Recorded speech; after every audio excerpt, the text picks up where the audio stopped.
A continuación, tiempos de resistencia.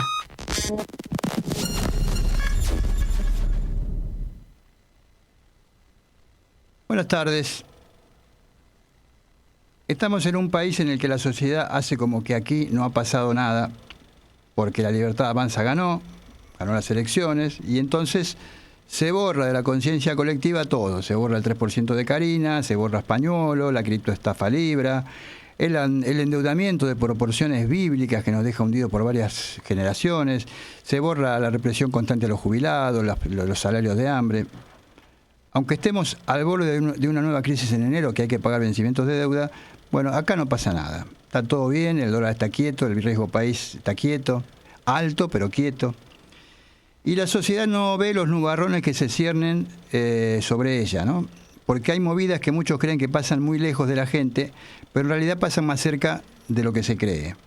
Pasan por el control social, el espionaje, la potencial represión, que no es que no haya represión ahora, es que puede haber más y puede ser más dura. Y el gobierno parece estar preparándose para eso. ¿Por qué lo digo? Bueno, quiero compartir con ustedes algunas reflexiones sobre el nombramiento como jefe de la CIDE de Cristian Aguadra, que llega ahí porque era contador de Santiago Caputo de toda la vida. Bueno, llega ahí porque, como siempre, ¿no? Llega ahí respaldado desde el más alto escalón del poder. Estaba Sergio Neifer como jefe de la CIDE, que por empezar le pusieron de vuelta a CIDE, como en la época de la dictadura. ¿Se acuerda que era AFI, Agencia Federal de Inteligencia? Bueno, en la democracia. Bueno, esto le pusieron CIDE de nuevo, ya manifestando a las claras cuáles eran las intenciones que traían. ¿Por qué lo desplazan a Neifer? Bueno, porque protagonizó una serie de escándalos. El último y más resonante fue cuando un viaje de directivos de la CIDE, viajaron a Bakú para participar supuestamente de un foro de seguridad, y en realidad fueron a ver el Gran Premio de Azerbaiyán de Fórmula 1, fueron a ver a Colapinto, hablando rápido. En la CIDE apuntan que además en la delegación estuvo el hijo del recientemente nombrado Cristian Aguadra.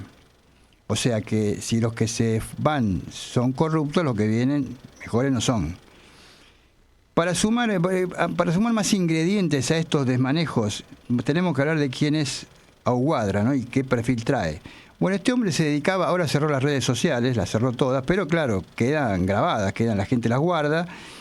Tiene posteos, por ejemplo, sobre Cristina Kirchner, disfrazada como la muerte, vio con una capucha negra y una guadaña, por supuesto la cara no es la calavera de la muerte, sino la de Cristina, y pone un montón de disparates y de groserías. Murió el marido que la maltrataba, fue en alusión a Néstor.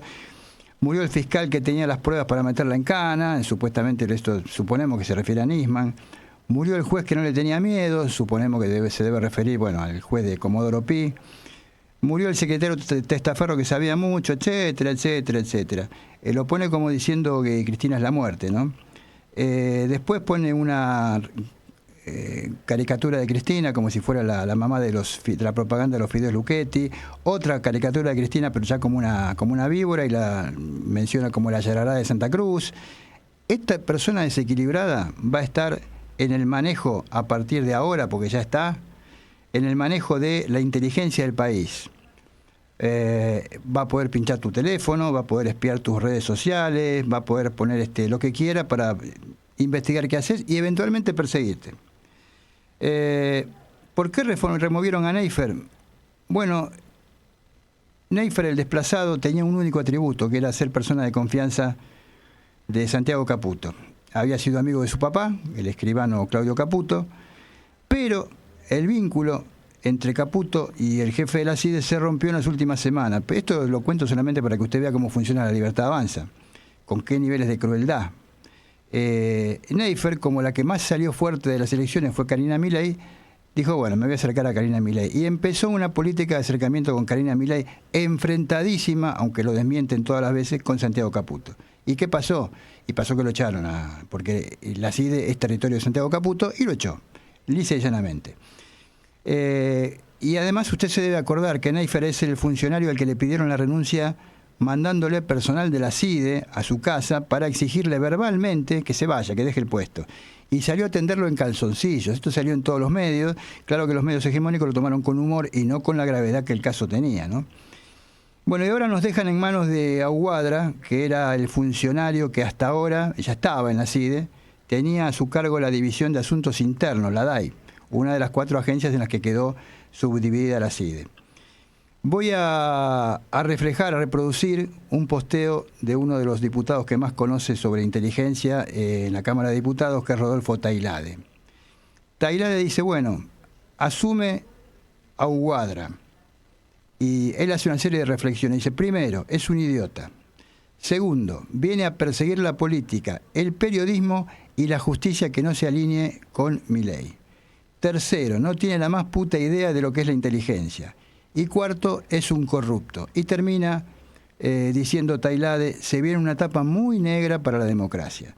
Son estas noticias que pasan desapercibidas en los grandes diarios y que tendrían que preocuparnos mucho más que otras, porque si bien todas son preocupantes, los salarios, las jubilaciones, la entrega del país, la venta de los recursos naturales, lo que usted quiera, pero esto es muy grave y como siempre le decimos, ante estas cosas tenemos que seguir resistiendo.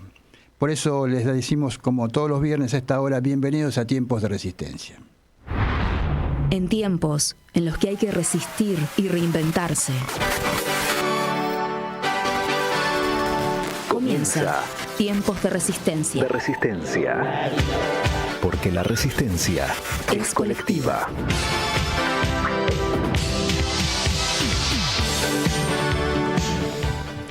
Bueno, muy buenas tardes. Programa número 86, si no llevamos mal la cuenta, de Tiempo de Resistencia, como todos los viernes, en directo desde los estudios de Radio Con Aguante.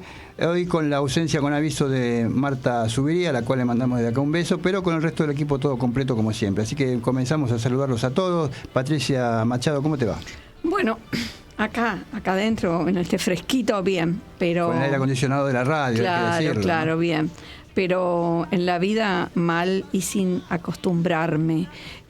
Por eso estamos, recién antes de empezar el programa, estábamos hablando con Miguel para ver cómo empezamos a ver cómo hacemos para conseguirle el lanzallamas a Mariana, y nosotros la vamos a acompañar. Bueno, entonces, vamos a buscar adeptos. Yo lo filmo para TikTok o para lo que sea, sí, no hay problema. El lanzallama tiene que... Miguel Calabozo, ¿cómo estás? ¿Cómo decirte? Me enteré hoy que Caputo va a lanzar un bono a 4 años en pesos, porque no le alcanza la guita para pagar en enero la deuda que tiene. Mientras tanto, el 40% de las empresas del país cerró sus puertas o está despidiendo gente. Mientras tanto, los transportistas del conurbano están en algo que es parecido al paro, pero no es un paro por tiempo indeterminado, porque no les llega la guita. Mientras tanto, hay apagones masivos en Lugano y en Floresta de luz, que nos sigue aumentando, no mejora el servicio. Las estafas con los F-14 son F-16 y con los Embraer, que no se habla de eso. O sea, estamos como queremos, ¿no? Y acá, como decía la editorial, acá no ha pasado nada. Claro, ese es el tema. Es terrible. Sí, ese es el tema. Terrible, porque es todo, ¿eh? Sí. Porque la luz y el gas uno ya no sabe. Aumentando. Es todo. A mí me dijeron que iban a aumentar en enero. A mí me llegaron las boletas ayer o anteayer. A mí me aumentaron ahora. No entiendo esto de enero. ¿Cómo va a ser en enero entonces? ¿No? Todos los meses. La luz y el gas, las dos cosas.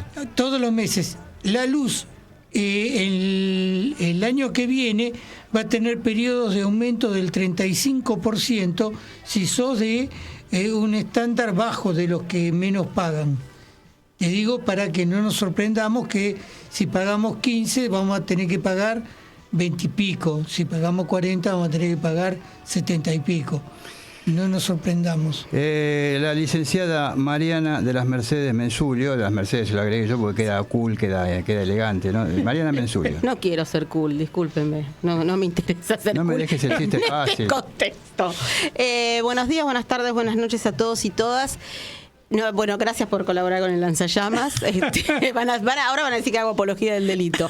Pero bueno, bienvenido sea. No, es una novela de Roberto Arlt. Tal cual.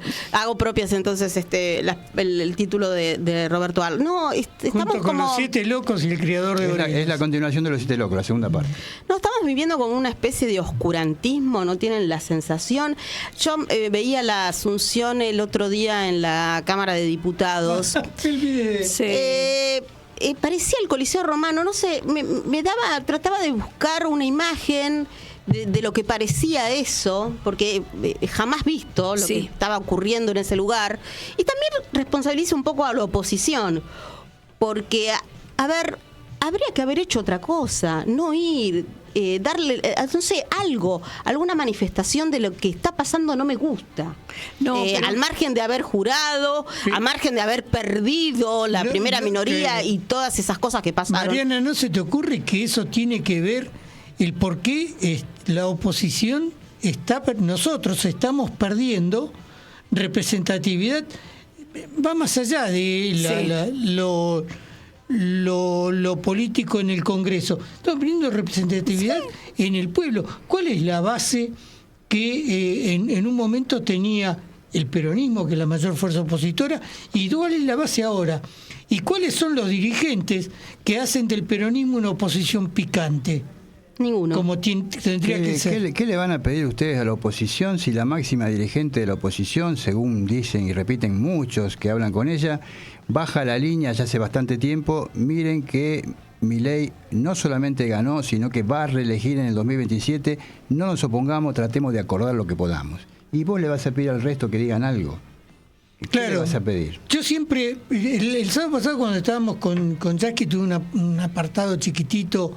El viernes fue. El viernes. Yo le decía, bueno, negociar con quién, por qué y para qué. ¿Qué pueden negociar con un gobierno cerrado como este, para el cual nosotros somos... con este, seguro.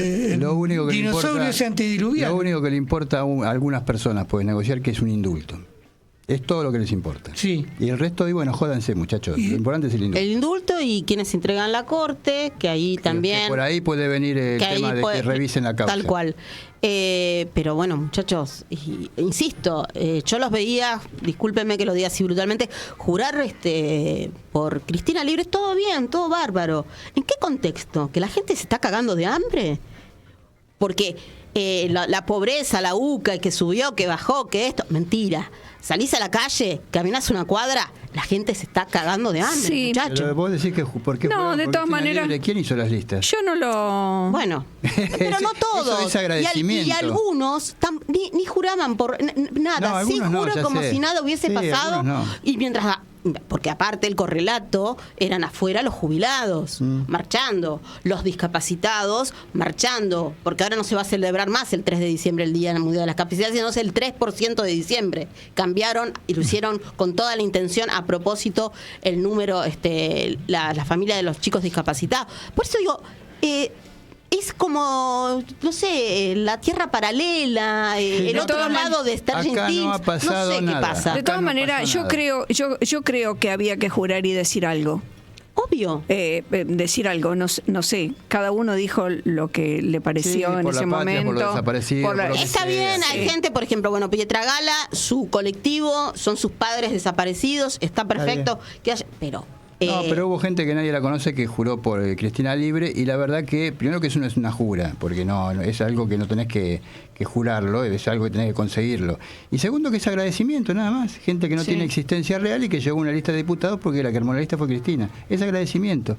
¿La lista era buena? No, un desastre, perdió. Pero bueno, dejarlo así, ¿no? Sí, yo haría un asterisco ahí y diría cuál es nuestra responsabilidad para que tengamos esa dirigencia que no viene de ahora, ¿sí? Y cómo podemos hacer para organizarnos, juntar fuerza, para tratar de que sea algo, la palabra de moda, revulsivo, ¿no? Sea algo que sirva para, tirarle de la botamanga al pantalón, por no, en el barrio diríamos de otra forma, para que de alguna manera reaccionen. O sea, no puede ser que nos pasan las estafas por adelante, se caga de hambre todo el mundo y nadie dice nada. No, está todo bien, acá no pasa nada. Vemos los medios que aún los que se supone que no son hegemónicos lo tratan de costado. Hay un relato inventado, porque después se acuerdan que los del relato éramos nosotros. Bueno, ahora hay otro relato, claro, pero relato al fin. Claro. No deja de ser relato. Sinceramente, bajó la pobreza. Sí, está todo bárbaro. Sí, está todo bárbaro. El ministro, como decía recién Miguel, el ministro de Economía se endeuda para pagar la deuda una deuda que sacó él. Aparte dice, es esquizofrénico. Nos sacaron del mundo, hermano, te sacaron del mundo en 2018 porque no pagaste las 40 mil millones de dólares que te había fugado en el gobierno de Macri, no porque lo que pasó en el 2003, 2018 te sacaron del mundo y no podíamos entrar más. Entonces, dejémonos de joder con eso. Tenemos la memoria corta, el bolsillo grande, no tenemos huevo, no sé qué nos está pasando. O nuestro discurso no llega con la eficacia que debería llegar. Entonces, dirigentes como los del PJ de Capital, o dirigentes como algunos del PJ de provincia, o como algunos de los gobernadores, hacen lo que se les canta. Son votados para una cosa, se dan vuelta y dicen otra. No, pero y aparte de otra cuestión. Y después los traidores, los que juran por los leales. Sí. Los que juran por los leales, porque hubo 2 juras en la legislatura bonaerense esta semana en contra de los traidores, palabras más, palabras menos. O sea, el que quiere levantar un poquito la cabeza es traidor. El que no es incondicional. El que no es incondicional es traidor. Es así. Yo entiendo que Cristina no puede salir de San José 1111, pero todos los que van alrededor le escriben el diario de Cristina. No le escribe nadie el diario. Ella sabe muy bien. Claro, lo que porque hacer. Estoy viendo para que vea lo que pasa en la calle, porque, insisto, salís a una cuadra y ves gente durmiendo en la calle, revolviendo las basuras. Ya la había antes de que ella esté ahí confinada en prisión domiciliaria. No, de todas maneras. Tiene sus prioridades. Y bueno, son las prioridades de ella, no las de la gente. Yo creo que desde mi punto de vista, me hago cargo de lo que voy a decir. Hay 2 formas. Yo creo que ella esté presa es injusto a todas luces, que la causa es una injusticia total y absoluta, la causa por la cual la metieron en cana. Ahora, también creo que gran parte de los últimos fracasos eleccionarios que tuvieron las fuerzas organizadas que responden, y esto entre comillas, a los intereses de lo nacional y popular, forman parte de ella. Son su total y absoluta responsabilidad y no se hace cargo. No. Y nosotros no nos hacemos cargo de que ella no se hace cargo. Bueno, gente, vamos a alterar Me parece que es más profundo igual. Sí, claro. No, es bastante. Vamos a alterar un poco la mecánica del programa, que vamos a saltear, después vamos con las 5 noticias de la semana, pero teníamos ya pactada una entrevista para esta hora. Saludamos a Guillermo Guerra, nuestro operador habitual, a Pablo Fernández, que maneja las cámaras. Yo no sé, Guille, si tenés por ahí la presentación del momento ambiental. Si la tenés por ahí... El cuidado del medio ambiente es una responsabilidad compartida. Nuestra relación con la naturaleza en tiempos de resistencia.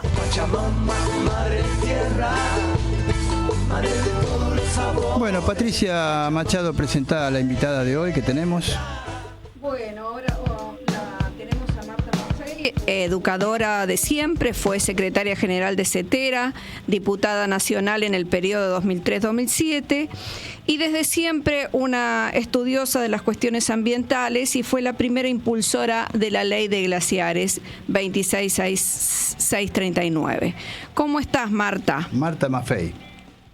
Estoy muy bien, pero apenas te oigo. En realidad la presentación no la escuché. A ver, bueno, Martita, ahí va. Si están tocando acá los botones, a ver si nos escuchás mejor ahora.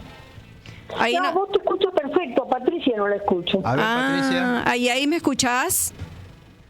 Un poquito. Gritale un poco. Acércate bien. No, que se escuche bien, que se escuche. Sí. Bueno, Marta, dije que educadora, que fue secretaria general de CETERA, diputada nacional en el periodo 2003-2007, desde siempre una estudiosa de las cuestiones ambientales y primera impulsora de la ley de glaciares, que es lo que vamos a tocar hoy. Bueno, muy bien. Bueno, Marta, nos gustaría que nos expliques qué consecuencias tendría el proyecto de ley de Milei de avanzar con la explotación de la minería en los periglaciares, porque eso es lo que busca. Bueno, sí, lo que el presidente está proclamando. Sí. A ver, esto tiene raíces políticas. Hace poco tiempo hay una universidad en Zurich, Suiza, que logró, gracias a la tecnología y a la cantidad de instrumental moderno que existe en la actualidad, logró hacer un mapeo, pero absolutamente detallado, de todos los suelos congelados que existen en el mundo. O sea, no solamente los glaciares, sino también todas las zonas periglaciares, que vos estás parado arriba de un periglaciar y no sabés que es un periglaciar, porque es un suelo que está congelado, pero que tiene una mezcla de tierra, de roca, de sedimentos, todo unido por el agua, por el hielo, pero que tiene una apariencia que no es de hielo, no es la apariencia que tiene un glaciar. Es exactamente eso, ¿no? El suelo congelado, permafrost se llama también. Ajá. Y en esta investigación, esta universidad envía un detalle de la cantidad de emprendimientos del carácter extractivo, puede ser petróleo, puede ser gas, puede ser minería, ¿no?, a cielo abierto, que hay en cada país sobre esas zonas periglaciares. En Argentina fue señalada con 53 emprendimientos en absoluta violación de la ley glacial. Entonces hay una presión muy fuerte del gobernador Cornejo de la provincia de Mendoza y de otros gobernadores, pero fundamentalmente de las empresas, de los grandes grupos económicos que realizan la explotación, como la Barrick, entre otros, ¿no?, para que el presidente quite rápidamente de la ley la protección de los periglaciares para poder seguir explotando y destruyendo las fuentes de agua. Digamos, este es el trasfondo político de la decisión del presidente, ¿no? Y bueno, acá tenemos que dar la pelea, ¿no? Porque en realidad la ley de glaciares es una ley ambiental que fue cuestionada en su momento, vetada por la presidenta Cristina Fernández, la volvimos a hacer, la volvimos a lograr con el número de votos suficientes. Ya no se animó a vetarla, se había prometido que si lo volvíamos a lograr no la iba a vetar, pero no por respeto a los glaciares ni porque quisiera cumplir la palabra, sino porque la ley de glaciares, tanto en su redacción como después cuando fue vetada, despertó fuertemente la adhesión de la comunidad, ¿no? Hubo mucho apoyo, marchas, movilizaciones, jornadas de protesta en las escuelas, en las plazas, una bicicleteada de 1.400 kilómetros de los sanjuaninos para testimoniar la importancia de la ley de glaciares. Entonces la presidenta dijo, bueno, si lo logran otra vez, no la voy a vetar. Pero no la voy a vetar no quiere decir que no haya habido, como hubo, reiterados ataques de parte de las provincias, diciendo que, bueno, que el agua era de la provincia, que cómo una ley nacional le iba a decir lo que tenía que hacer con el agua. Hicieron recursos de inconstitucionalidad varias provincias. Después la Suprema Corte de Justicia nos dio la razón, falló, pero en forma absolutamente coincidente con la ley, diciendo que era absolutamente constitucional. Eso fue en el 2019, o sea, hace apenas 6 años. en la que se afirmó además no solamente que la ley era constitucional, que digamos es una parte de la sentencia, sino que cuando existe una colisión de derechos, es decir, acá había una colisión de derechos, el derecho de la comunidad al agua, a vivir, porque sin agua no hay vida, y el derecho de las mineras a seguir realizando el extractivismo, sacrificando el agua. Entonces la Corte dijo, no, acá no hay discusión, porque los derechos particulares tienen que ceder ante los derechos colectivos, como es el derecho al agua. O sea, tienen muchísimo respaldo.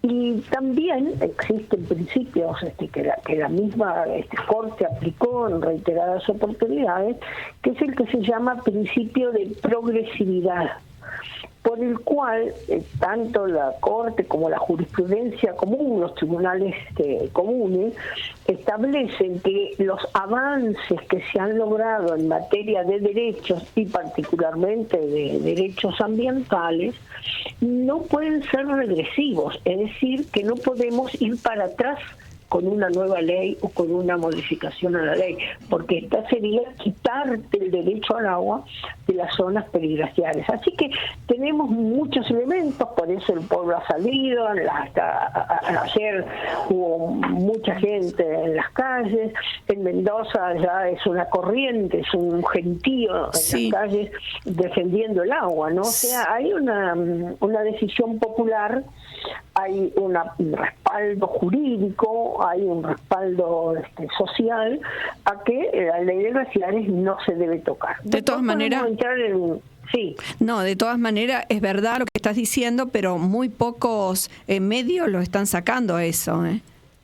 No, pero a ver, Patricia, acá hay que tener claro una cosa: la operatoria de los CEOs de los grupos económicos no se extiende solamente al presidente de la nación. Por supuesto que hay cooptación de los medios, de los centros de investigación, de las universidades, o sea, hay ciencia digna, ¿cómo no? Y gracias a esa ciencia digna nosotros tenemos estos otros conocimientos, ¿no? Como el de la Universidad de Zurich, pero también hay una cooptación fuerte que tiene que ver con intereses concretos, con la promoción, con el ascenso, con el sueldo, con que no me vayan a sacar porque yo estoy en el INTI, pero si publico este documento me van a hacer renunciar o me van a despedir. O sea, bueno, lo que se sabe que son lo que vulgarmente nuestro pueblo llama aprietes, ¿no? Eso es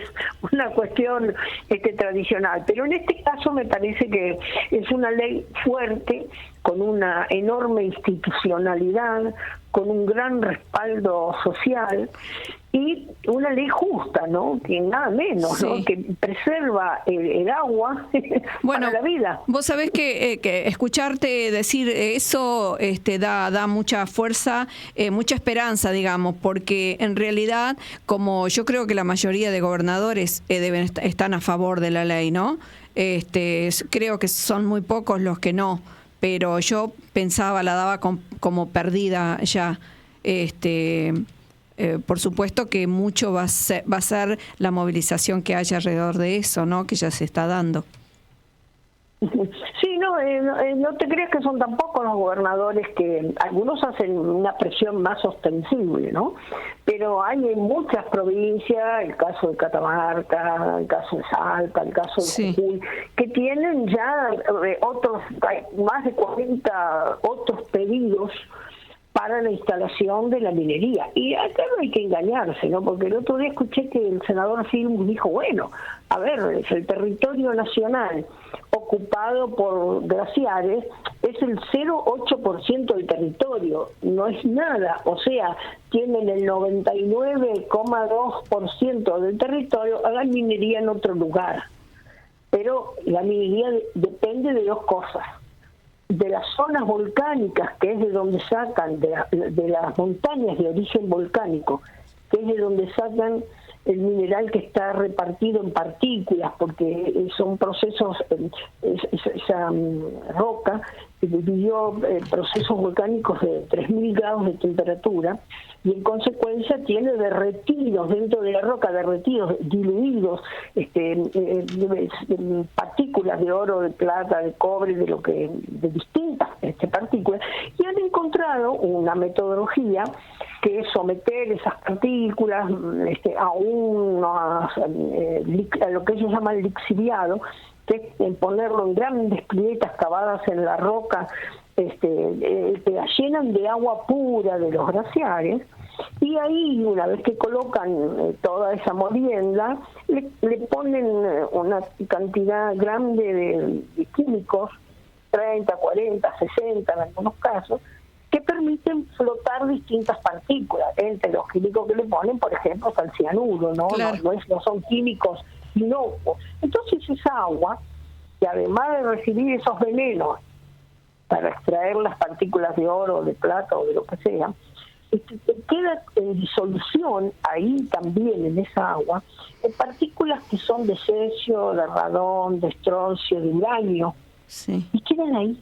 Eso es agua que se inutiliza para toda la vida. Y estoy hablando de miles de millones de litros de agua. El apuro del gobierno nacional es modificar la ley, no solo para que sigan contaminando el agua para toda la vida, robándonos el agua y todos los minerales que también se llevan, que están disueltos en esa agua, sino permitir que la cantidad de proyectos de los grupos económicos extranjeros, particularmente canadienses, la inmensa mayoría, sí, puedan seguir robándose nuestros bienes naturales como si le dieran gana, digamos. Esta es la clave de esta reforma que el presidente está intentando llevar adelante. Ahora, Marta, esta gente que está en el poder en este momento y los sectores colindantes que piensan como ellos, son especialistas en a través de los medios de comunicación y a través de las redes sociales hoy en día, en crear un sentido común respecto de ciertas cosas, ¿no? Entonces, con la ley de glaciares, el sentido común que crean, y que mucha gente que no está interiorizada, y no tiene por qué estarlo, porque no tienen sus problemas de todos los días, escucha, pues hay muchos medios de comunicación, bueno, sí, tiene algunos problemas con el agua, pero no es tan grave, y además traen inversiones, traen fuentes de trabajo, es dinero para el país. ¿Esto es así o dejan tierra arrasada cuando se van? ¿Cómo es realmente el tema? Bueno, la primera la contienda, ¿no? Porque la contaminación del agua para toda la vida, no, eso sí, pero el verso de que plata, sí, pero el verso de las inversiones, digo yo, ¿no? No, sí. Las inversiones, en realidad, en la República Argentina, protegidas por el RIGI, son inversiones de capitales, ustedes saben, donde no se averiguan los antecedentes, nada, no tienen que tener legitimidad alguna, sí, y no pagan absolutamente nada, ni impuestos de ninguna naturaleza. Lo único que subsiste es el pago del 3% del valor boca de mina. Así se dice en la ley. A ver, ¿qué es esto del valor boca de mina?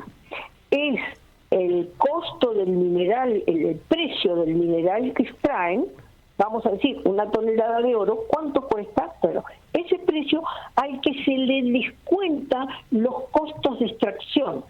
Es decir, que si el mineral vale $1.000.000, pero hay que descontarle $800.000 de producción, de los costos de producción, maquinaria, excavadoras, sueldo de los trabajadores, químicos, etcétera, etcétera, etcétera. Bueno, lo que queda neto para pagar el 3% es esa pequeña cantidad que ha quedado al descontar eso. En realidad, en la práctica, nunca pasa mucho del 1% del valor del mineral que se lleva.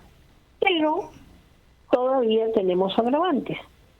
En realidad, ¿cómo sabemos cuánto se llevan? Exactamente, lo declaran ellos. Porque, bueno, claro, porque uno tendría que tener inspectores, claro, las provincias deberían tener ahí arriba, con capacidad de medir, tendrían que ver los embarques, a ver con cuánta carga salen. Ahí ya se pone difícil, porque en la cordillera la explotación se realiza en zonas limítrofes muchas veces, y el mineral sale todo por Chile, porque es mucho más cercano, digamos, el Océano Pacífico que atravesar todo el territorio nacional, ¿no?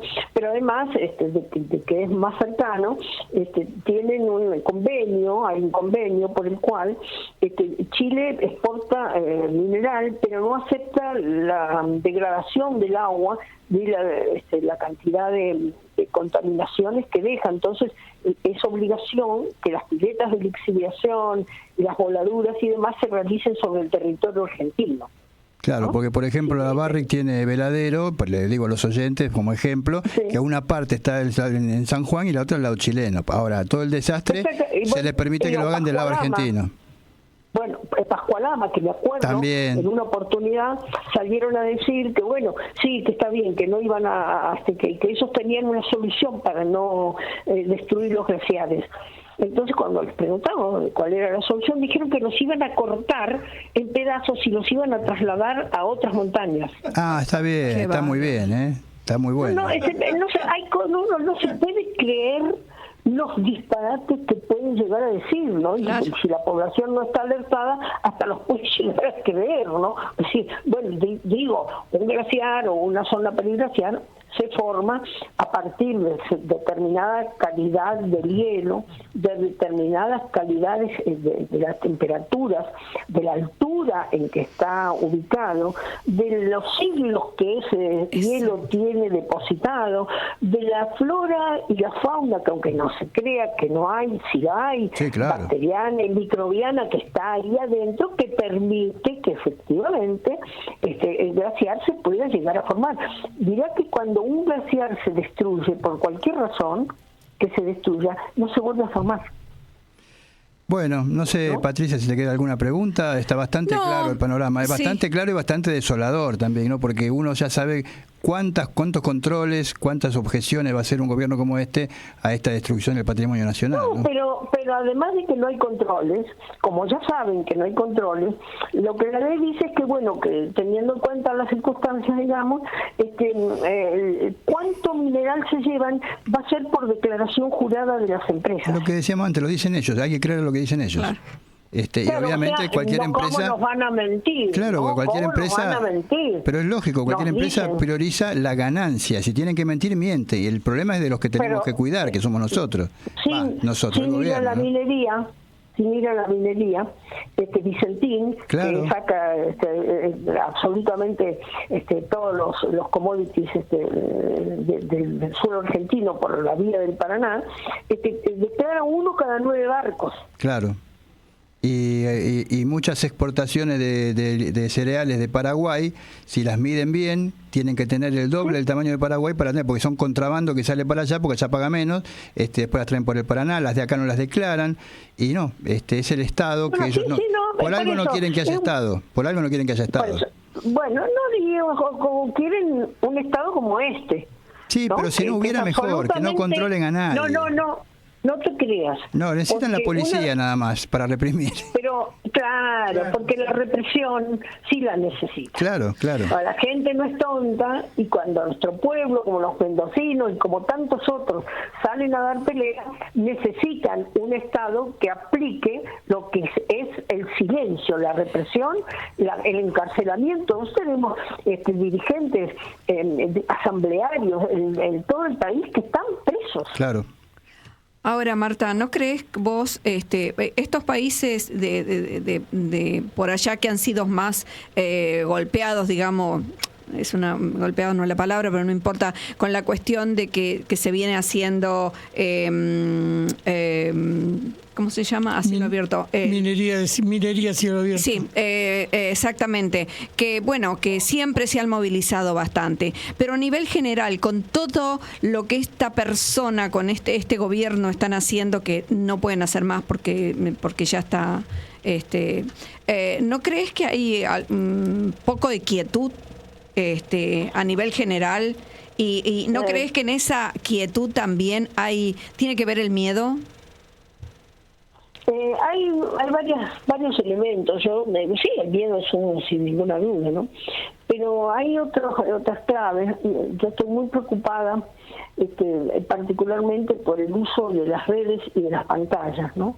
hoy la comunicación, digamos, que no se establece por la vía de las personas reunidas en una asamblea charlando y debatiendo un problema. Cuando ocurre eso, se producen las movilizaciones sociales.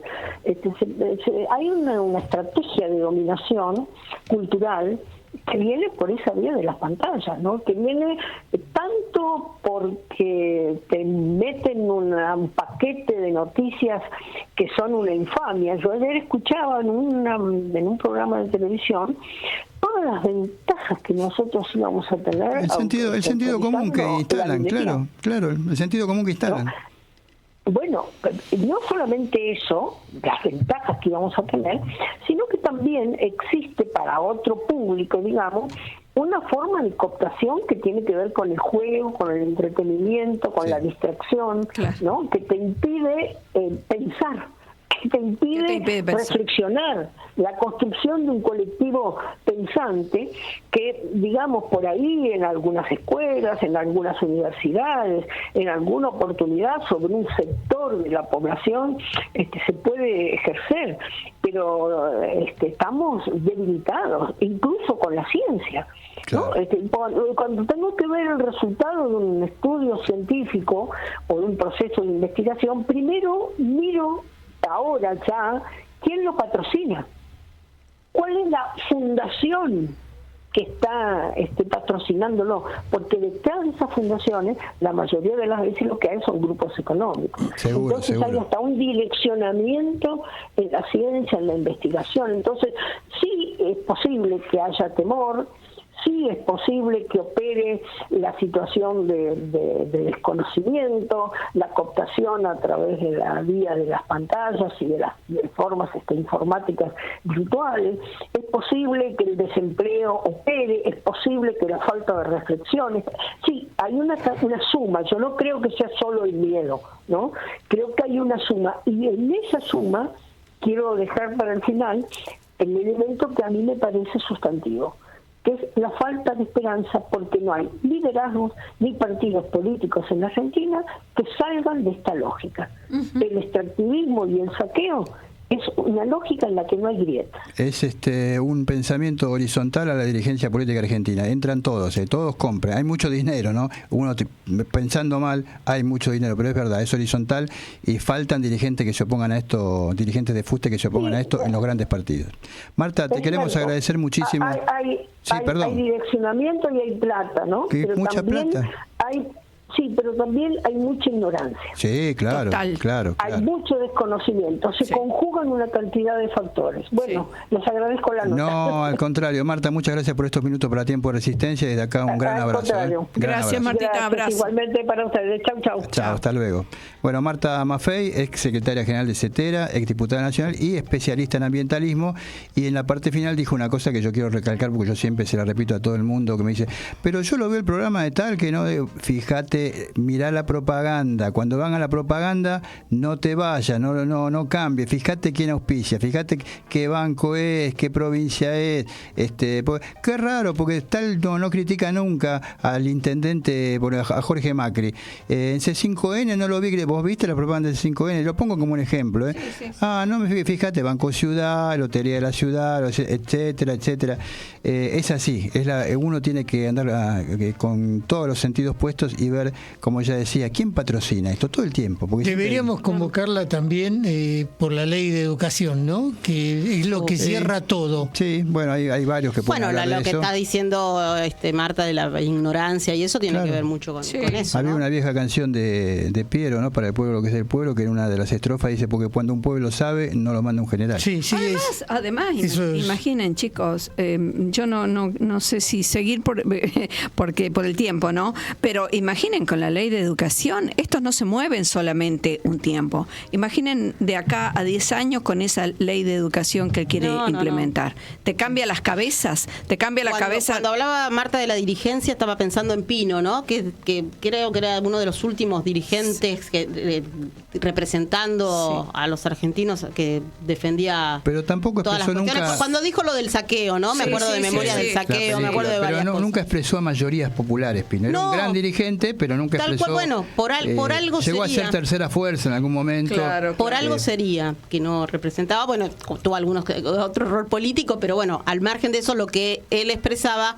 tenía que ver por este lado. Pero Bueno, cambiamos la mecánica, el ordenamiento del programa, pero ya le pedimos a Guille que si tenés por ahí la presentación de las 5 noticias de la semana, vamos a ir con eso, cambiamos porque ya habíamos pactado la hora de entrevista con Marta Maffei, entonces lo cambiamos para no incumplirle a ella. Pero a vos avísame cuando tenés ¿ya está? Perfecto, vamos con las 5 noticias de la semana.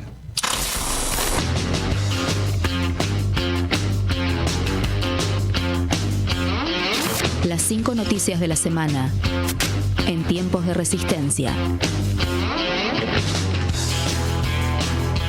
Motosierra sin fin. El gobierno se prepara para iniciar su segunda etapa y, fiel a su estilo, seguirá con la motosierra. Seguirán los despidos en el Estado y estiman dejar sin trabajo a cerca de 30.000 empleados públicos durante las próximas semanas. La nueva ola de despidos repetirá la vieja fórmula de la no renovación de miles de contratos estatales que vencen el 31 de diciembre. La información oficial de septiembre indica que la gestión de Javier Milei desvinculó del Estado a más de 60.000 personas. Milei no sube la carga viral. El lunes fue el Día Mundial de Lucha contra el SIDA. En Argentina, el 98% de las infecciones por VIH se dan por relaciones sexuales sin métodos de prevención y cada año 1.400 personas reciben su diagnóstico y el 45% de ellas lo hace de manera tardía. Con este contexto, la llegada de Javier Milei al gobierno implicó un retroceso en todas las políticas públicas sanitarias sobre el tema. Organizaciones que velan por una respuesta al VIH se reunieron y el resultado del encuentro fue un contundente comunicado al que titularon: sin presupuesto no hay respuesta al VIH, Milei no sube la carga viral.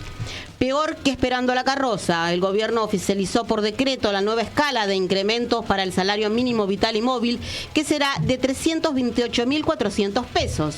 La suba de 6.200 pesos luce irrisoria si se mide en relación a cualquier precio de la canasta básica total, que es de 1.276.649 pesos. El salario mínimo subió menos de lo que valen 3 empanadas. La gran estafa. En una sesión preparatoria atípica jugaron los diputados nacionales electos en octubre. El oficialismo llegó al recinto con la certeza de ser la primera minoría, con 95 representantes, arrebatándole el primer lugar a Unión por la Patria, que quedó con 93, luego de que 3 diputados de Catamarca fundaron su propio bloque y se fueron del peronismo con un fuerte guiño a Javier Milei. De ahí la presencia del presidente en el recinto, un hecho inédito, ya que ningún mandatario participó antes de una jura en la historia del Parlamento Nacional. Parece que las ratas ahora son los caballos blancos de la Cenicienta. Saluden a la industria que se va. Todos los días cierran fábricas o se convierten en importadores y tendales de familias quedan en la calle. Las grandes empresas insisten que las reformas estructurales primero y creen que en el 2026 venturoso, mientras que las pymes reclaman un salvataje urgente y advierte que se viene un industricidio. Si faltaba una definición sobre el sentido que tiene el gobierno a la política industrial, el secretario de Coordinación de Producción, Pablo Levigne, le dio con claridad y dijo: la mejor política industrial es la que no existe. Hay que aprender a resistir, ni a irse ni a quedarse, a resistir, aunque es seguro que habrá más penas y olvido. Juan Gelman.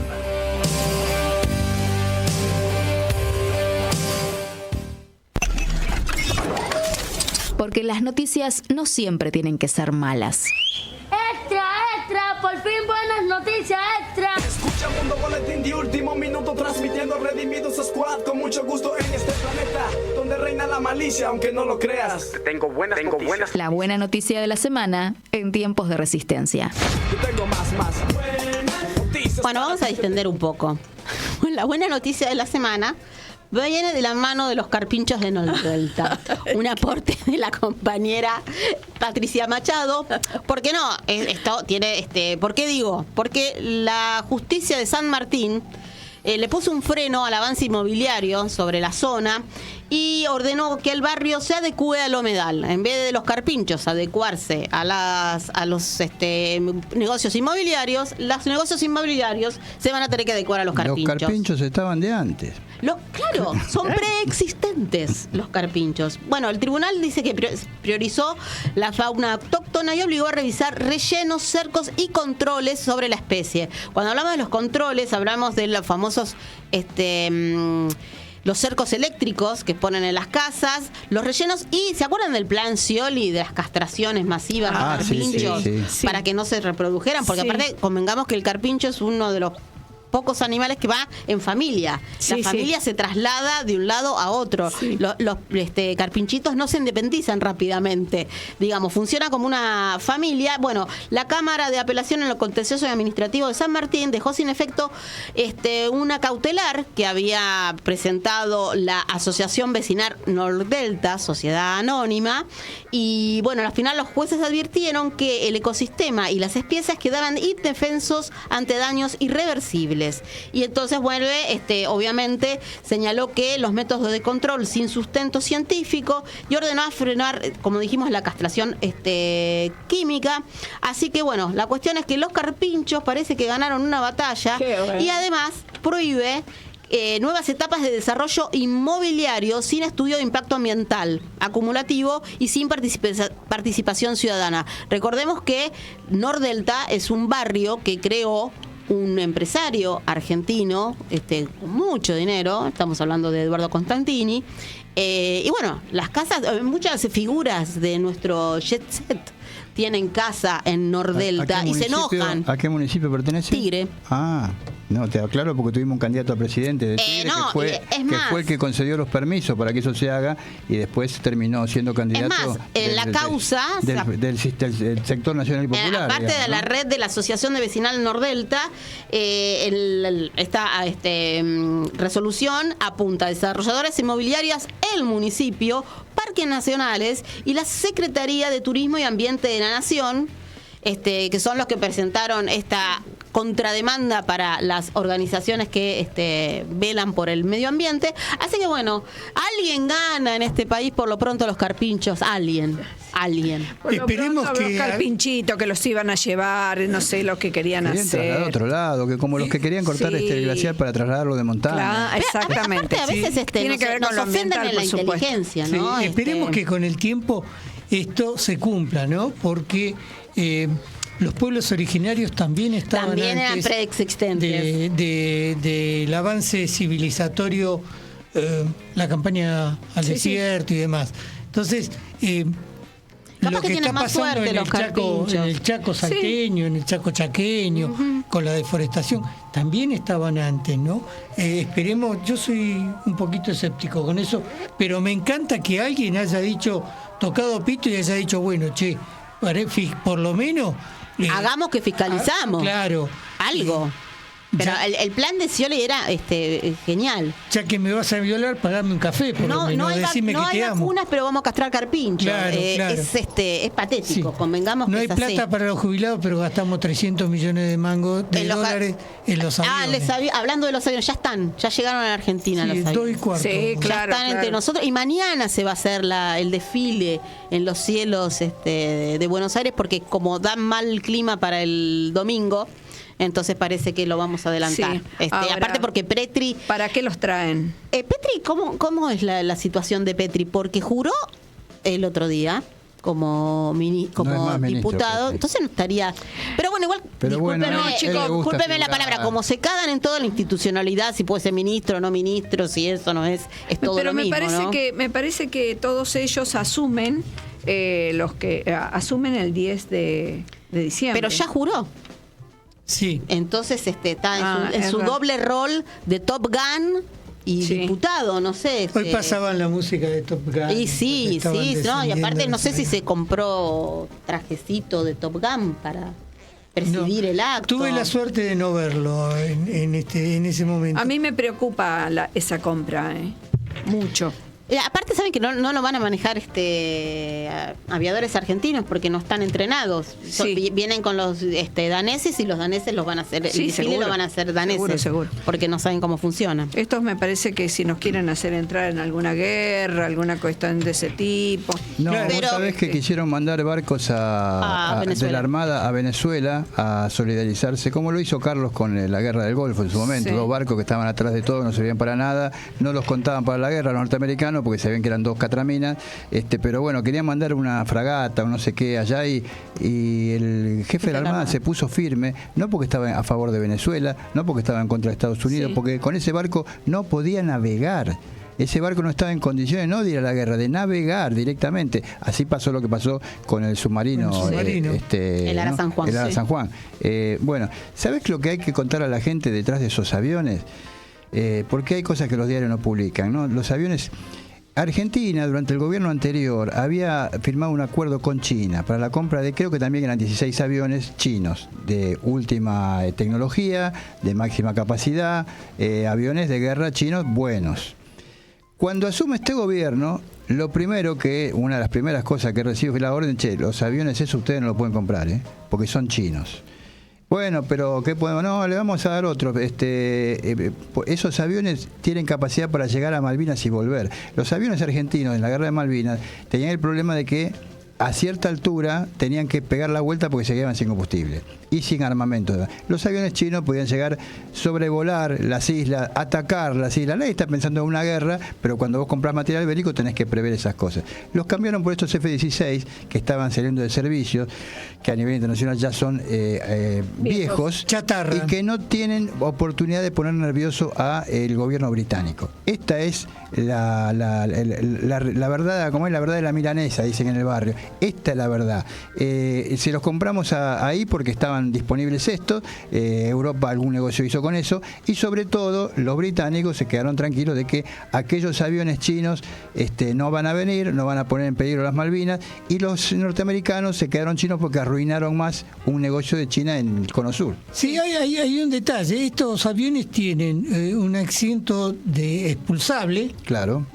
De la cabina para salvar eventualmente al piloto si queda.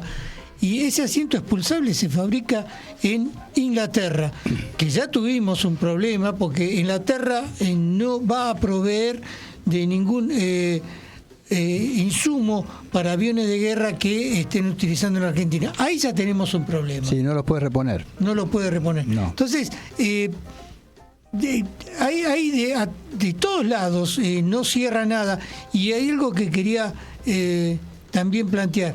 ¿Cuál es la hipótesis de conflicto que justifica esos 16 aviones? ¿Son? Sí. 16.